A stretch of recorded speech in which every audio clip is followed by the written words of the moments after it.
Imagine in your mind you've been given a work assignment to go to a land far, far away from your permanent home.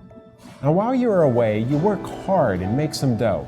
Each year you make more dough, and before you know it, you've earned yourself some pretty nice bread.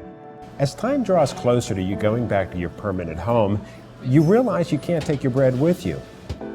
The thought about going back to your permanent home is good, because it's a lot nicer than where you are now. But you don't want your bread to go to waste. So you think of who you can give it to and who can use it, and you think, my children could use the bread, so you decide to give the loaf of bread to your kids. Oh, I forgot to mention, there's some strange laws of the land that says that I can't leave my whole loaf of bread to my children when I go back to my permanent home.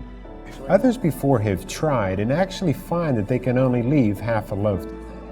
So who gets the other half? The government, the same that's been taxing your bread all along. But you learn there's another group of people that could use your loaf of bread you work so hard for. And now the nonprofit you've been supporting all along, they could surely use it.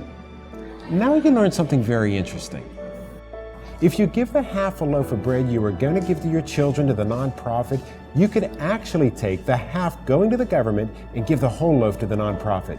Even greater, because you did this, there's actually ways that you can create a whole new loaf of bread and give it to your kids. What a concept!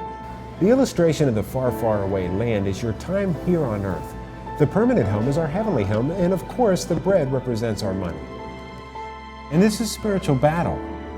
You see, many people live each day not understanding the laws of the land and how it can affect what they give, and worse yet, are complacent to plan.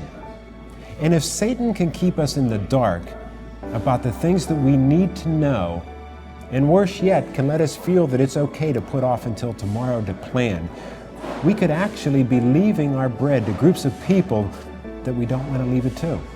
It's our responsibility to be the best stewards we can be with what we've been blessed with. You don't have to be in the dark or go another day without planning.